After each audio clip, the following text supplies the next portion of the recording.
In the fall of 2023, I decided to make a video about a strange made-for-TV movie called A Mom for Christmas.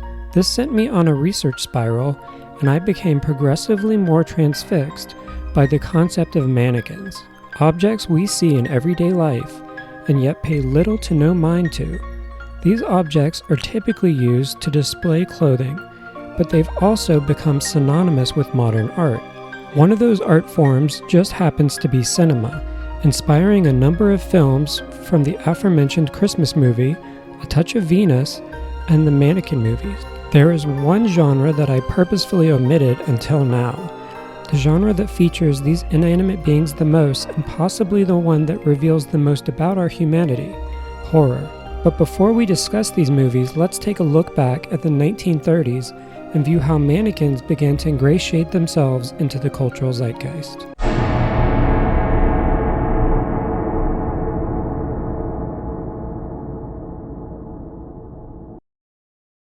Smoke wafted from her cigarette as she sat in the shadows of her reserved box seat at the Metropolitan Opera. Her sight never wavered as she enjoyed the show.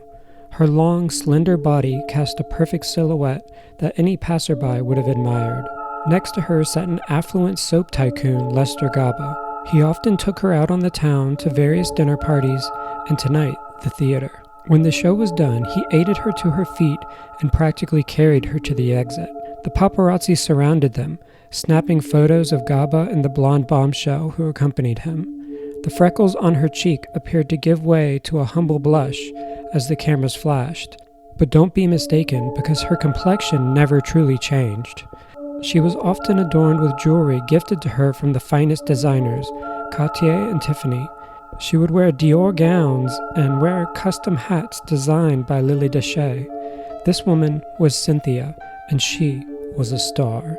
But there was something strange about Cynthia. Despite the flashing bulbs, she did not raise a hand to cover her face. Her limbs stayed in place, unable to move without the aid of Gaba. Her fair skin was too smooth, and the only color came from the vibrant paint adorning her face. Her eyes never blinked as she stared straight ahead, focused on whatever crossed her path. Cynthia wasn't alive. She was a mannequin. Lester Gaba created the first truly lifelike mannequin, a living doll, one that wasn't made of paper or wax, but soap, one whose gaze struck fear into the hearts of men. He created a star. Cynthia was a well-beloved figure by the paparazzi throughout the late 1930s as the eccentric Lester Gaba toted her about the city of New York. Everyone loved Cynthia, and the masses treated her like a living, breathing person. July of 1937, she donned the cover of Life magazine. The same year, she was invited to the wedding of the Duke of Windsor. Cynthia was highly coveted as designers saw her as a walking advertisement for their products, a model that never wavered. She appeared in the 1938 film Artists and Models Abroad, where she played a mannequin so lifelike that the main character mistook her for a living woman. However, tragedy struck shortly after. During one of Cynthia's regular salon visits, she slipped from her chair during a manicure and shattered to pieces on the tile floor. The glimmer in her eyes faded, and the doll was no more. Her star burned bright, but for a limited time, and gave us a first glance at the beauty and the horror the future had in store. The history of mannequins dates back to 1324 BCE and the death of King Tutankhamun. Upon the excavation of his tomb in 1922, a sculpture in the shape of a human body was found next to his numerous garments. The model was estimated to have been used as a measure for the king's body for the royal tailors and seamstresses. Throughout the 15th and 16th centuries, Milner's mannequins and Pandora dolls became the staple for royal tailors as they created garments for the various members of the French court. The 19th century saw an expansion with clay, wax, and wire work. It wasn't until the Industrial Revolution that a mainstream demand would occur for shop window mannequins. The mass production of clothing required store owners to come up with progressively more inventive ways to display their products. The clay and wax mannequins did not fare well in the heat from the new electric bulbs. They'd often melt or decompose over time, ruining the garments and the window display alike. It wasn't until Lester Gaba's introduction of the carved soap star Cynthia that window mannequins could truly take their modern shape. Her lifelike features would go on to inspire both the mannequins and the fashion dolls that we would see afterwards. Window displays became a requirement for every department store, and the capitalist competition was in full swing. One of the most fascinating cases was located on the corner of 5th Avenue and 56th Street in New York City, once known as Bonwit Teller. It is a window that has a bountiful history and was the launching point for artists like Andy Warhol. However, it was Salvador Dali's scandalous display that drew so much attention to the corner. Dali had been dressing the corner for 3 years without incident when he decided to push the limits of the store owner's tolerance. Tim McNeice states, he decided to use the windows to depict the Narcissus complex. In the day window, Narcissus is personified. 3 wax hands holding mirrors reached out of a bathtub lined with black lambskin and filled with water. A mannequin entered the tub in a scant outfit of green feathers. For the night window, the feet of a poster bed are replaced by buffalo legs, and the canopy is topped by its pigeon-eating head. There are no photos of this specific display since it immediately drew the ire from passerbys and store owners. The display was quickly altered, which did not sit well with the artist. McNeice quotes the artist's own memory of the proceedings. I dashed into the window to disarrange it so that my name, signed in the window, should not be dishonored. I was never so surprised as when the bathtub just shut through the window when I pushed it, and I was thereafter most confused. Dali was taken into custody after throwing a bathtub through the store's window, but was released with a slap on the wrist. The judge is quoted as saying, "These are some of the privileges that an artist with temperament seems to enjoy." It is a wild incident and a display of just how popular the cross-section between fashion and art were at the time. Mannequins were mainstream household names, and the world would never look at these inanimate figures the same way. On October 2, 1959, a television show aired that would change the face of media as we know it. A man named Mike Ferris awoke with no memory of his past in a world devoid of people. The only human figure he could find is a mannequin. He mistakes this for a human woman. This was the first episode of the Twilight Zone, and it would not be the last to deal with the living doll. 1 year later, on June 10, 1960, one of the greatest episodes of the show would air, an episode called After Hours. The episode opens with Rod Serling's iconic narration and the introduction of Marcia White, your everyday housewife searching for a gold thimble, a gift for her mother. The camera work and shot composition are second to none and really set the tone of the episode. This is a common, almost mundane department store, but the camera is able to linger on everyday objects that one may find unsettling. Unsurprisingly, these objects are mannequins. Marcia seeks aid to find her gold thimble, and an elevator attendant takes her to an elusive 9th floor. This floor is void of living beings, a haunting liminal space you may find in one of today's modern malls. A store attendant appears and presents Marcia with the one and only item for sale, a gold thimble. Marcia pays for the item and is ready to leave, clearly unsettled, but not before the attendant can ask her a final question. Are you happy? Once escaping aboard the elevator, Marcia realizes the gold thimble is scratched and dented. She goes full Karen and takes it straight to Sloan, the manager. However, she forgot to get a receipt and is out of luck. Marcia tries to call down what looks like the attendant who helped her upstairs, only for a surprise. Miss, I wonder if you'd...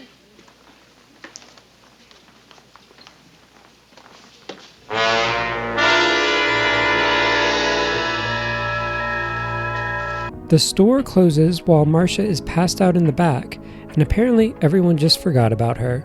She finds herself trapped inside, all the doors locked.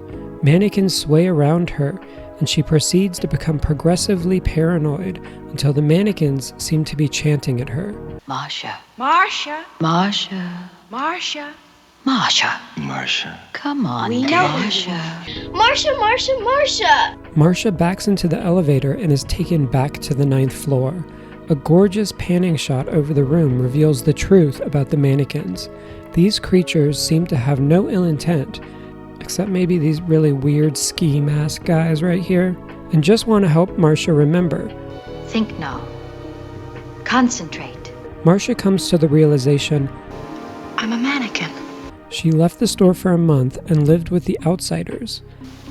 As if we were like the others. Like the outsiders. Like the real people.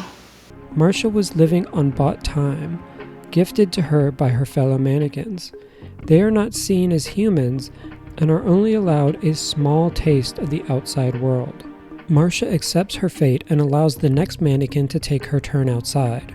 The next day, the manager notices a familiar new mannequin in the store, Marcia, trapped in her immobile state once again. This episode encapsulates the essence of the mannequin to an elegant degree. It combines our obsessions with projecting ourselves onto these statues and balances the enlightenment and horror that concept can reveal. The mannequins state, "We know who you are," and they aren't just talking to Marcia, but the audience as a whole. These are beings seen not as human, but wishing for the human experience. It is a story told over and over throughout media and human history as a whole. They are a projection of the self, and therefore embody a fear of self-reflection.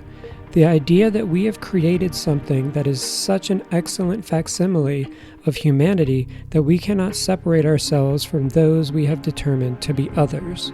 It is the entire foundations of stories about artificial intelligence, robots, and androids.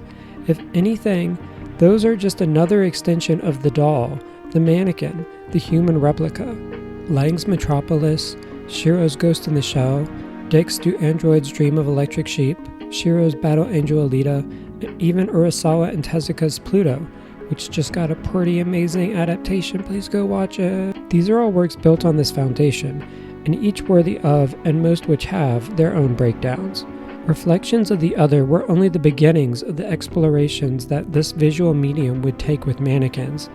As the decades passed, they would be used in progressively more transgressive works, and it is with those works we might find the truth behind the transfiction and the fear.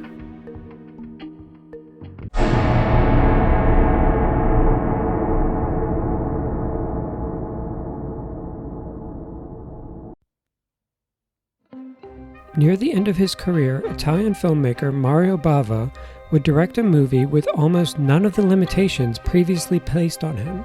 Bava was a well-known genre filmmaker and is commonly acknowledged as the father of Italian horror. This means he made budget schlock movies most considered exploitative or transgressive. The majority of his movies had a budget below $80,000, so Bava had to work with these limitations to create his art.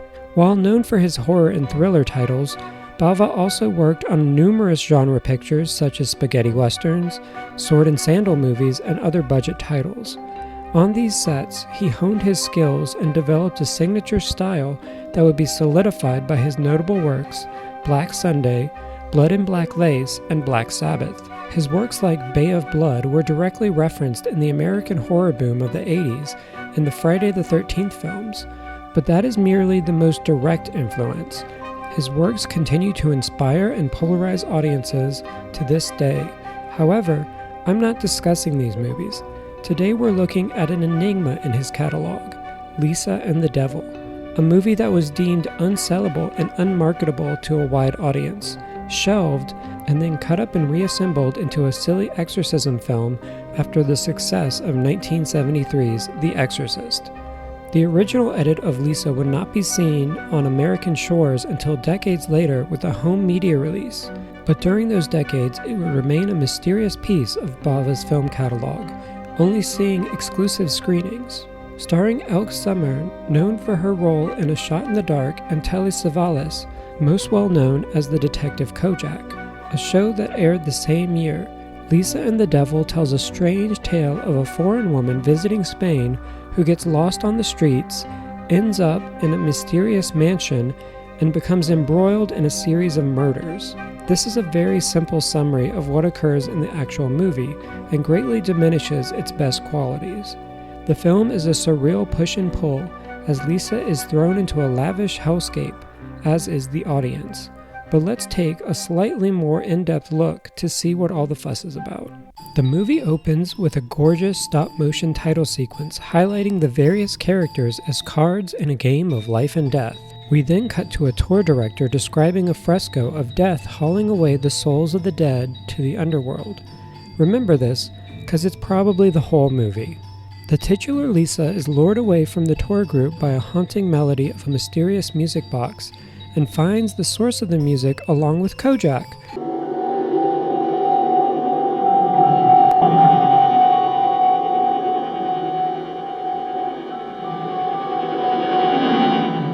Who's getting his mannequin repaired. After an awkward encounter, she tries to return to her group but becomes lost on the Spanish streets. And I just want to highlight the cinematography of Cecilio Paniagua, and most likely an uncredited Bava, in these moments. He captures both the beauty of the city while also emphasizing the haunting nature of the old world.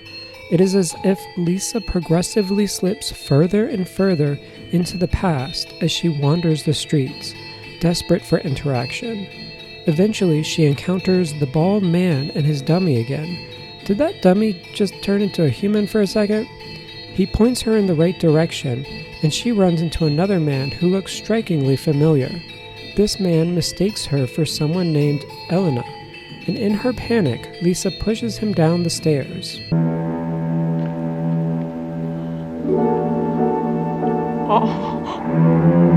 Night falls, and she encounters a car with a husband, wife, and driver. After an uncomfortable ride and many zooms, they arrive at a mansion greeted by, you guessed it, Kojak. Lisa tries to bail before he sees her, but is stopped by a young man named Maximilian, who asks her to stay. He is the son of a rich countess who owns the estate and seems infatuated by Lisa. Kojak shows these lost souls to the guest cottages of the lavish manor. The wife and driver are revealed to be hooking up on the side. Lisa gets jump scared by the man she thought she killed on the stairs earlier, and he chases her through the woods as the camera zooms in that quintessential Bava manner. Max finds her in the woods, and Lisa realizes the person she was being chased by was just the butler's mannequin. Max refers to her as Elena and seems overjoyed that she has returned to them. Lisa is rightfully confused. During dinner, the Countess asks about a mysterious extra person, a fifth guest. World in the palm of his hand, it would seem. Where's the other person? I mean the fifth person who came here this evening.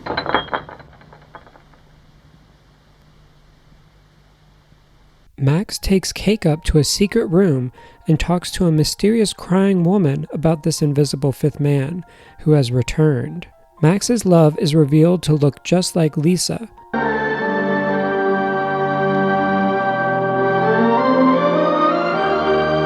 Lisa watches the music box for a while, hypnotized, while someone heavy breathes in the background. She gets a vision of the past where she is the curly-haired lover of a man named Carlos, who bears a striking resemblance to the mannequin/man that got pushed down the stairs. This Elena was also sleeping with Max. The driver gets murdered and the Countess ends up with the murder weapon.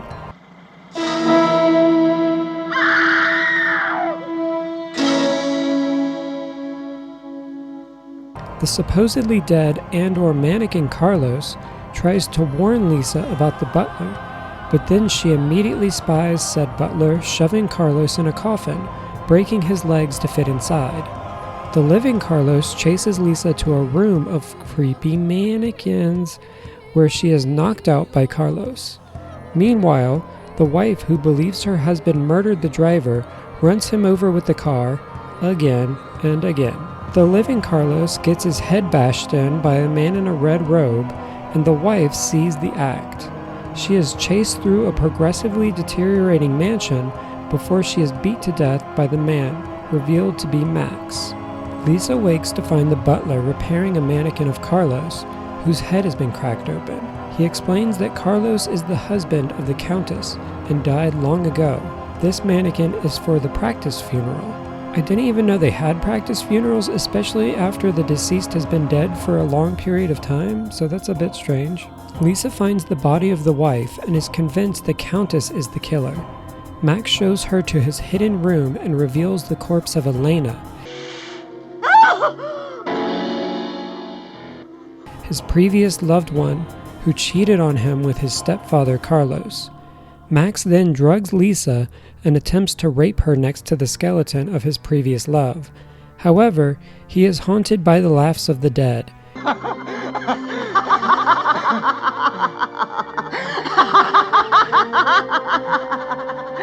Leave! He cries, laughs, and screams at the corpse, blaming it for his impotence. The Countess tries to convince Max to send Lisa away so she can cover everything up, but Max, fearing he will lose Elena again, murders his mother in a sudden act of violence. Say that you love me. Max returns to the mansion to find the corpses of the dead gathered in the dining room around a lavish wedding cake, presumably for Max and Lisa's wedding, and Max panics as the corpse of his mother appears in the doorway.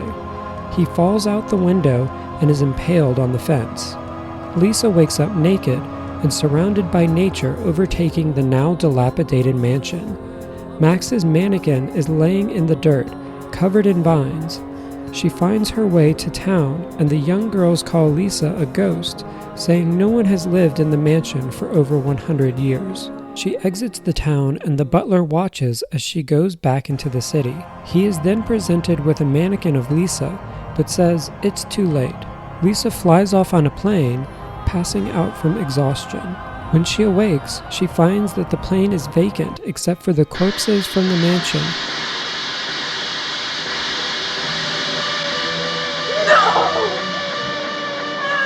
And the pilot is the butler. She then turns into a mannequin of Elena. That wasn't too complicated, right? What seems like a typical slasher quickly devolves into a surreal series of events that seems to follow dream logic closer than reality. Lisa is torn between scenes of the past and a present as characters both dead and alive mistake her for the dead Elena. Scenes from the past are seemingly recreated in the present with the murder of Carlos, but quickly revealed to be false, although the bloody evidence of their occurrence remains. The mansion slowly degrades over time until it is but a husk overtaken by foliage and greenery. And right when Lisa believes she has escaped the nightmare, it is revealed that she never truly left. There is no escaping death, or in this case, Kojak. The movie is dense with imagery and metaphor, some of which is extremely paradoxical. The most common viewing sees Lisa as the reincarnation of Elena, but that would make no sense in the timeline presented. Max is far too young to be both Elena and the reincarnation's lover, as he hasn't aged a day since Elena's death. However, the villa and its inhabitants have access to technology and fashions of Lisa's time, and therefore could not have completely existed in the conclusion's 100-year premise. Whether this be a flaw in the film's design, I find it inconsequential due to the non-linear and dreamlike nature of it all. The nonsensical nature of this film is encapsulated in the image of Carlos's stopwatch. It is perpetually stuck at one point in time and yet acknowledged by Lisa, who is seemingly from the future. But Ben, you're probably asking yourselves, what does all this have to do with mannequins? Weren't you doing an essay on those pointless dolls? I'm sure you remember the fresco from the opening of the movie, death carrying the souls of the dead, large human husks. This imagery is painfully thrown in our faces multiple times throughout the movie, as Kojak, the vision of death, carries about his mannequins. These mannequins become stand-ins for our characters and become vessels for their souls as much as their actual bodies do. The most obvious example of this is Carlos, who is constantly switching between human and mannequin form. At times he seems trapped in the mannequin, other times he appears in corporeal human form. And during a couple of scenes, he even appears as the bodiless fifth guest. This is reinforced by Max's body also turning into a mannequin after his fall from the window, and Lisa's transformation in the airplane. Once the souls are prepared to be carried off to hell, Death merely has to switch their forms. This, tied with the opening credits, leads one to believe that this is all a game that Death is playing with said souls. Kojak is simply bored and toying with his work. However, that is not what I find so fascinating about this facet of the movie. I enjoy the qualities that are reflected in these mannequins throughout the film. They embody both life and death. They are used for both marriage and funeral. They serve a practical purpose, but also an aesthetic one. They embody the future and the past, never aging, forever beautiful, but terribly delicate. Much like After Hours, the mannequins are revealed to be yet another form of ourselves, but rather than commenting on society like that work, Lisa and the Devil emphasizes the fragility of life through contrast, the surreal horror of life and the beauty of death. It is a duality that we, like Lisa, can never escape, one that transcends the boundaries of time and blurs the reality of past and present. Lisa and the Devil presents itself as a B-grade slasher movie, but is merely another artistic rumination on life and death. The movie and the fresco of death are one and the same. They are both art obsessed with our mortality, art meant to inspire fear and horror in us, whether or not it be logical. This art reflects our own obsessions, and much like them, we become the art as much as it is a product of us. This is a theme that will continue, these themes of time, life, and death. However, the works we're about to explore will become progressively more transgressive, gruesome, and horrifying. After these messages, we'll be right back.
Well, that got highfalutin pretty quickly.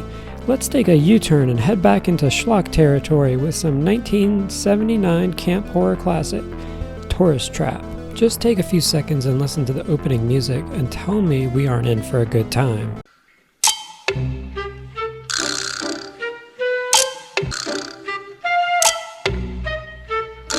This movie is so goofy that it's been covered by riff tracks. You know, the guys who used to work for Mystery Science Theater?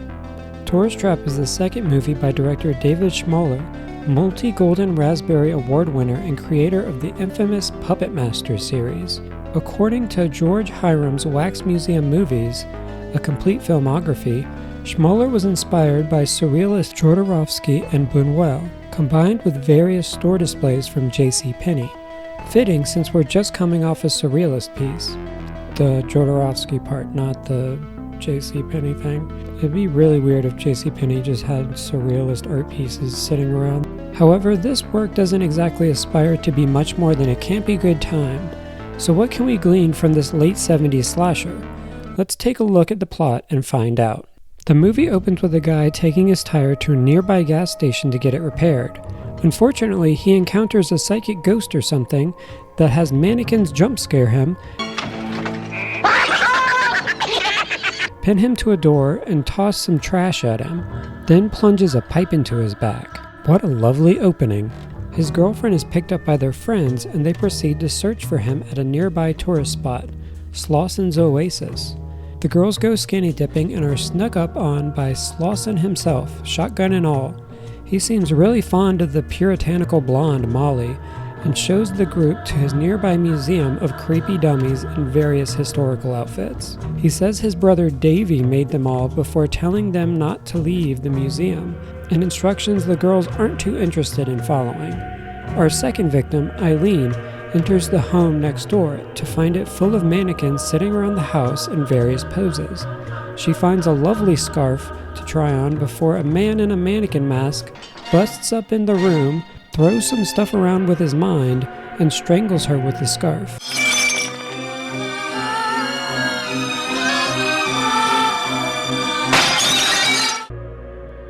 Back at the museum, Slauson tells the girls of his dead wife and the purpose behind the wax museum. The whole purpose of the wax museum is to keep the past alive. That's the whole purpose of wax museums, you know, to keep the memory of the past alive.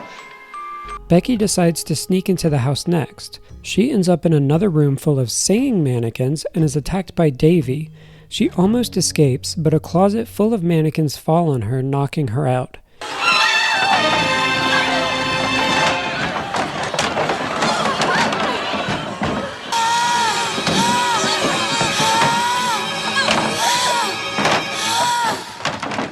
Davy takes her to the basement, dresses up like an Abraham Lincoln butler, and starts having a plaster party, turning one of the girls into a mannequin. Davy explains that his brother makes him wear masks so his brother's wife doesn't get jealous. Because I'm handsome. He chases Molly around the woods while wearing a wig for a while. See my friend? Molly tries to shoot Davy with Slauson's shotgun, but oops, they were blanks, and Davy is actually Slauson. Who would have guessed? There's a cute dinner party with Eileen's mannequin form. Yes, the crackers are very good. Are the crackers good? Oh, I got to fix that. And Slauson offers to take care of Molly if she becomes his new housewife. Jerry and Becky sneak out of the basement, but Becky gets taken down by the museum mannequin. Molly is woken up by a mysterious woman who has been taking care of her, but she is also revealed to be a mannequin. Slauson goes berserk when Molly plays along with the dead wife game and reveals that he was the one who murdered his brother and wife after finding out they were having an affair. Jerry shows up to save her, but surprise! No! He's also a mannequin. Everybody's mannequins. Molly has just gone bonkers now. She axes Slauson in the neck while he dances with his mannequin wife and escapes. The final shot shows her driving off with all of her mannequin friends. And that's Tourist Trap, a silly little slasher that only got a PG rating and was therefore allowed to be heavily featured on television through the 80s and 90s. It's an absurd, low-budget flick that has a lot of interesting ideas and some questionable execution. I really love how all the mannequins giggle and sing. It can either be seen as hauntingly creepy or utterly hilarious depending on your perspective. I'll let you guess which one I think. Slauson is a fun figure with his various wigs and characters. He almost gives Roger from American Dad a run for his money. The twist with Becky going mad by the end is kind of fun and really reinforces one of the few serious themes in the movie, the concept of individuals clinging to the past and therefore clinging to their trauma. Slauson surrounds himself with replicas of the past in these mannequins. He dons the fake face of his dead brother and keeps a shrine to his dead wife, both of which he killed. Forever surrounded by replicas of his past loves, he is also surrounding himself with the traumatic memories and actions that drove him to committing such horrendous acts. Similarly to Lisa and the Devil, the mannequins become symbols of the dead, forever reminding Slauson of the misery of his current life. Becky seems to remind him of his deceased wife, but in her visions of said wife, we can clearly see that they look nothing alike. Maybe his delusions parallel those of Max and Lisa and the Devil, men trapped in a moment of heartbreak turned into violence and longing for a second chance. He takes this misery out on others through the catharsis of violence and perpetuates the cycle of trauma, a cycle that will become even more prevalent in our next set of films, Maniac and its 2012 remake.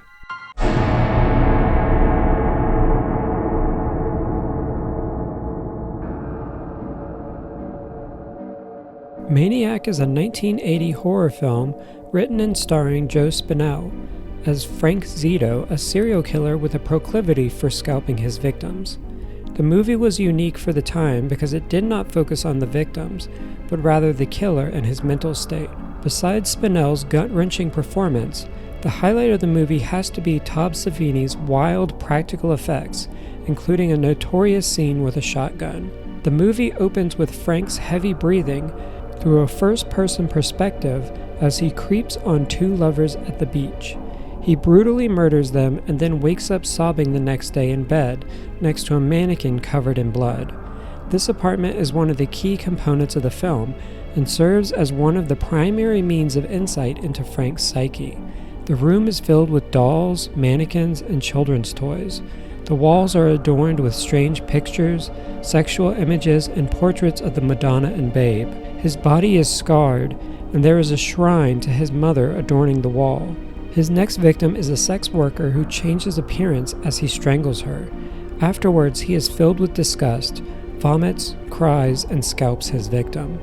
That night, he acquires a new mannequin, to which he attaches the scalp of the deceased, all the while rambling paranoid misogynistic statements. His next stop is Blossom's nightclub, where he tails a couple. He is spotted spying on them through the window, and then proceeds to pull off the shotgun surprise.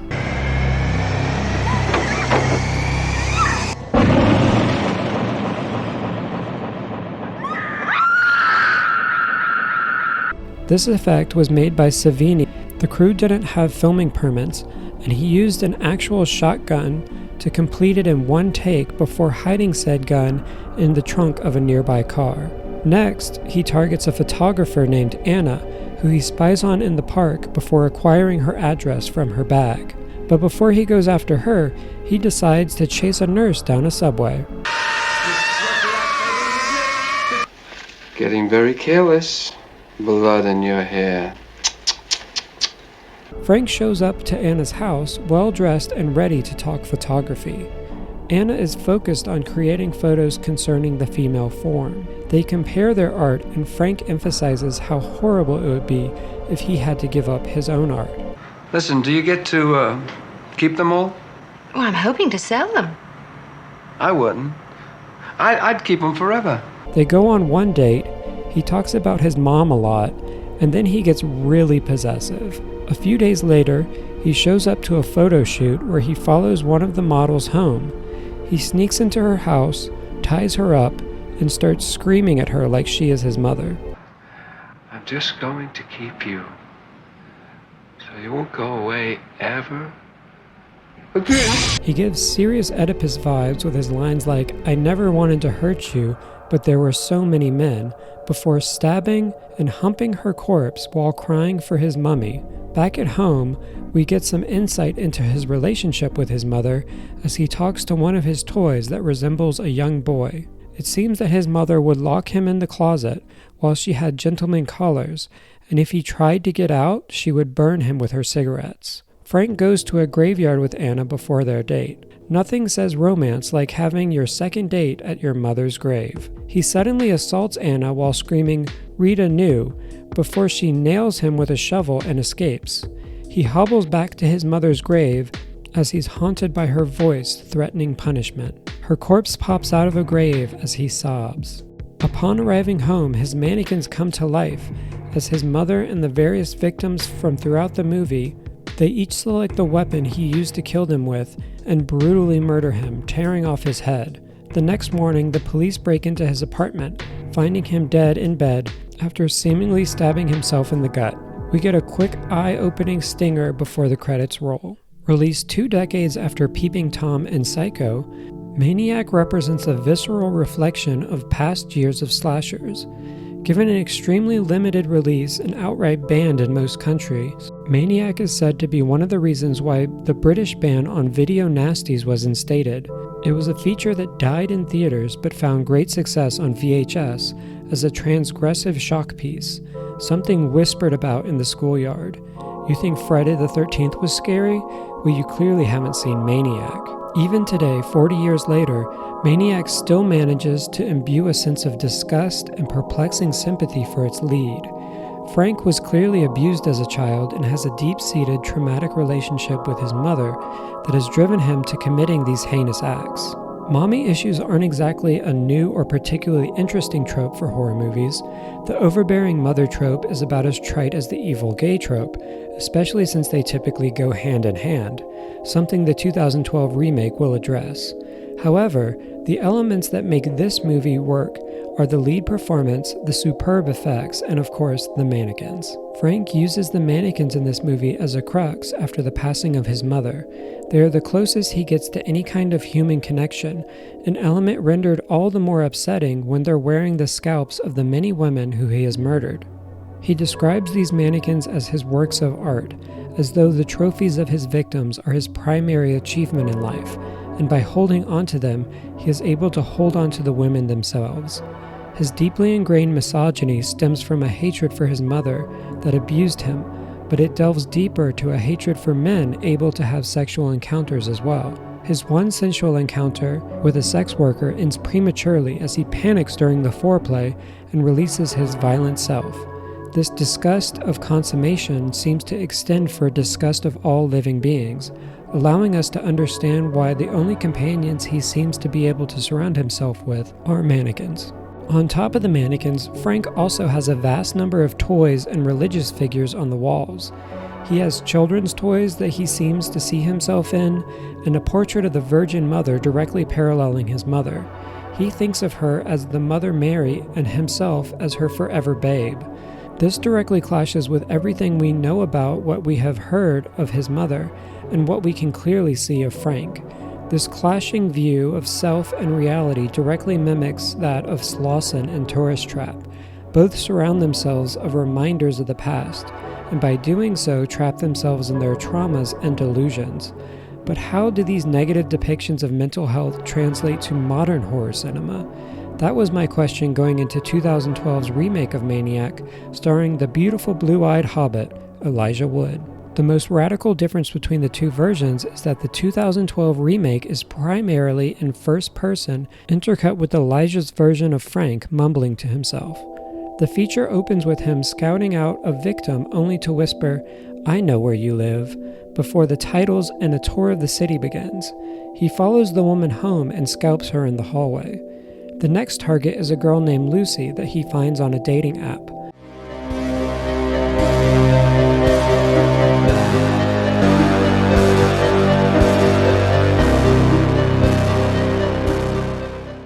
Frank can't seem to keep himself together as he envisions her scalp bleeding during their date. Afterwards, she tries to hook up with him similarly to the sex worker from the previous film. Much like that encounter, Frank strangles her during intercourse. The first big change comes from the mannequins in his apartment appearing to alternate between human and mannequin earlier, as well as some more insight into his relationship with his mother. She was the owner of a mannequin shop, which he now tends to. Anna in this incarnation is a photographer who focuses solely on mannequins and begins a friendship with Frank in order to get easy access to his mannequins for her work. This could be his first healthy relationship if she doesn't spot the numerous flies gathering in his bedroom. This incarnation of Frank also scrubs his hands with steel wool and has numerous self-harming proclivities. The next victim is an aerial dancer that he chases through the subway and into an abandoned car lot. He slits her Achilles tendon before brutally stabbing her. Suddenly, the camera swaps to third person to show his excitement as he scalps her. This third person treatment shows up a couple of times in the movie and is mostly done during kills. Perhaps it is to emphasize how he sees himself in the moment, or maybe it signifies how he feels as if he has no control in the moment and is instead trapped outside of his body as it acts without his consent. Anna requests the mannequins for her upcoming show be faceless, and she watches Frank at work. After an awkward conversation about Anna's romantic life, Frank retreats to his mannequin and fly-infested bedroom where he begins hearing the calls of his mother, leading to a flashback of said mother hooking up with multiple men as he watches from a closet. This nightmare flashes to Frank envisioning himself nude, but instead of genitalia, he has the smooth crotch of a mannequin. The sexual trauma of seeing his mother with these men is much more direct in this version of the film, and that's saying something. He and Anna go on a date to see The Cabinet of Dr. Caligari, and he imagines himself as the killer on screen while hearing his mother's calls. Anna makes some comments about how the girl always gets away at the end of the movie. I really thought she was gonna get killed at the end. I'm glad that she didn't. Yeah, but they all end up living in a mental hospital. I know, but at least it was a happy ending. Red flags, girl, before revealing she has a boyfriend.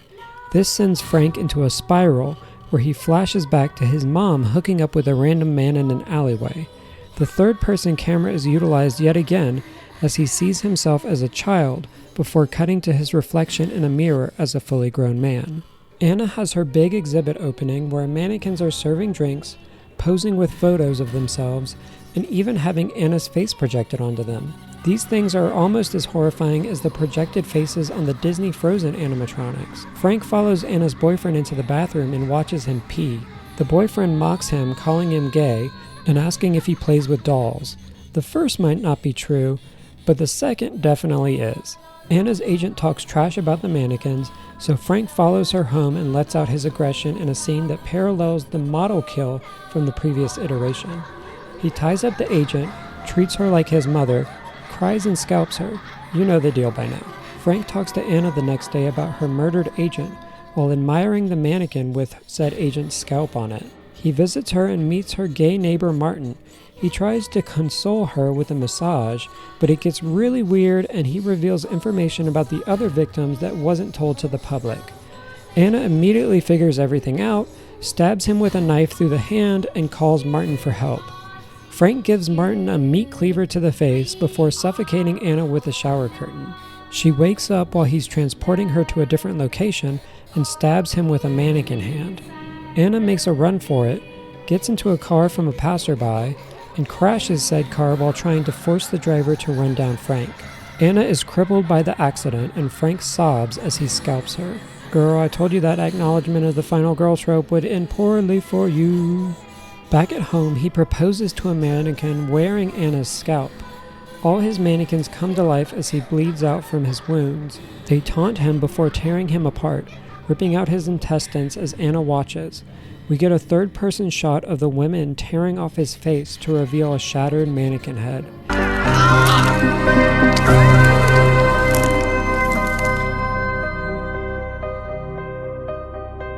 The final shot is the same as the last film, with a SWAT team finding his corpse. This remake has quite a few fascinating experimental facets, mainly the first-person perspective being the primary means of conveying the world to the audience. Whereas the previous iteration asked us to see the world of the killer, this film asks us to literally see the world from the killer's own eyes. This also allows us to see his hallucinations firsthand rather than what we interpret to be hallucinations. It makes this version a much more literal depiction of the story, compounded with the multiple instances of him seeing his mother having intercourse with strange men juxtaposed with Frank's violence and self-harm. The two biggest differences in this picture are Frank's relationship with Anna and his extended love for repairing the mannequins on top of collecting them. Whereas the Frank of the original feature seemed downright unlovable, this Frank, while exceedingly creepy, seems to have some positive qualities and seems to have a genuine friendship with Anna, albeit he is pretty possessive. This, of course, is ruined by him viewing himself as incapable of having regular sexual relationships due to how he viewed his mother, as well as his inability to have a friendship with a woman and just automatically assume they're in a relationship. This iteration of his mother seemed less physically abusive and more emotionally. The abuse comes from the inside as Frank scrubs his body with steel wool. He needs to clean himself compulsively as he feels sullied. If he'd only clean his apartment the same way. His mother's self-harming proclivities of hooking up with random men seems to be carried on in her son's self-mutilation. The mannequins are mostly the same in execution, but the emphasis on his care and artistry allow for the metaphor from the previous film to be more effective in this one. He and Anna are both artists in their own way, but his artistry escalates to an unhealthy degree as he uses it to glorify his kills. However, these art pieces, These victims are ultimately his downfall. By keeping them alive, he is unable to lead a normal life. He keeps the horror and trauma that he has both gone through and caused alive, and then chooses to surround himself with these effigies as a constant reminder. The children's toys and religious imagery are toned down. In fact, this Frank clearly does not view his mother as a Virginal Mary, but instead understands and despises her for the things she has done. This is exemplified when he kills the agent, as he talks to her like his mother. The scene heavily implies that he was the one to kill his own mother, an assumption that most would make from the first movie being pushed further to the forefront of this movie. So does this improve on the previous work? It does in some ways, but in others it feels even more transgressive on purpose. The inclusions of the jabs at Frank's sexuality are almost comically bad, and the deaths are even more gruesome, minus the explosive shotgun blast from the first picture. Everything about this version is excessive, down to the final shot of Frank being torn apart and shown to be a mannequin himself. While the first iteration of Frank was sad, pathetic, and overall disgusting, this version focuses on the desperation to be loved and his inability to allow himself to accept even the smallest of kindnesses due to his own self-loathing. He keeps the mannequins to torture himself, another form of self-harm. The disgust comes not from him, but from his surroundings and actions. These mannequins encapsulate the themes from both Lisa and the Devil, as well as Tourist Trap. They are reminders of his mortality, horrors of the past, and reflections of himself all in one.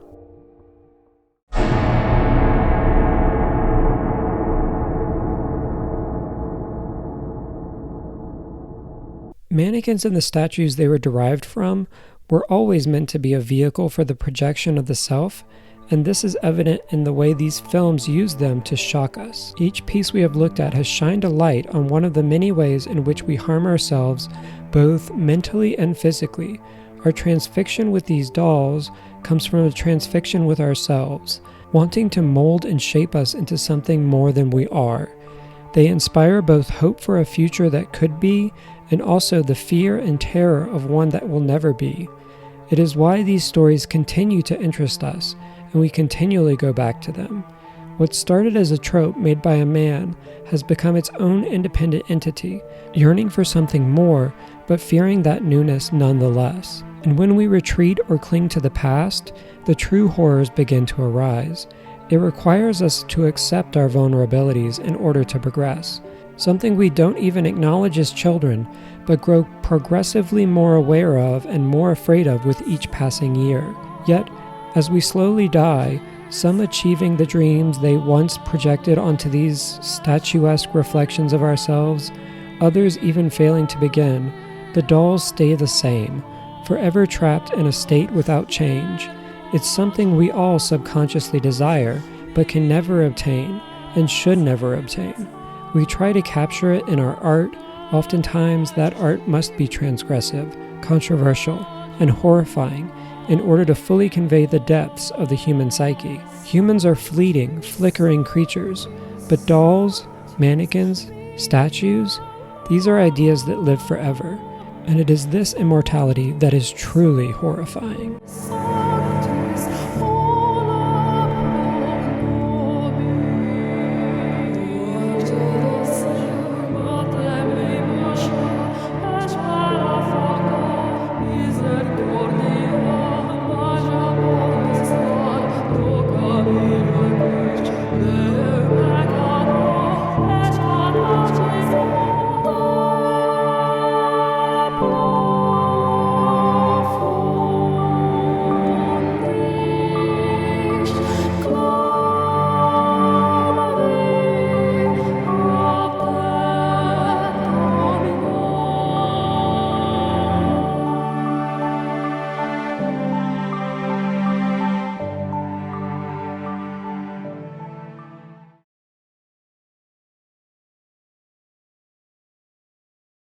Thank you so much if you made it all the way to the end of this video. This has been a project that is constantly bloated in size since its conception, discussed at the beginning of the video, and I'd like to thank everyone who made it this far. I'd like to shout out Groovy Doom's article on Mannequin horror films, which I have linked in the description. It was a great jumping off point. There are so many other horror movies featuring mannequins that I could have included, like Scream Bloody Murder, I Dismember Mama, Don't Open the Door, House of Wax, I Am Legend, Slacks, and The Hills Have Eyes, to name a few. They would have really extended this video, and I don't think they added much to the already bloated conversation. They're already pretty interesting watches if you have the time though. If you're interested in the other two parts of this series, check out my videos on A Mom for Christmas and 1986's Mannequin, as well as its sequel Mannequin on the Move. If you want some lighthearted cartoon shenanigans with less analysis and more music, then check out my retrospective videos on Jim and the Holograms. If you really enjoyed the video and want to support me in making more content like this, hit all those buttons and things, make some comments below, and check out my Patreon at patreon.com/obliviousben. Any and all donations go to making these videos better, and my cats who provide moral support as well as try to interject themselves into the video by literally laying on my computer while I'm trying to edit this. I don't think that's how it works, kitties, but they just keep trying anyways. Thanks again, and I hope to see you in the next video.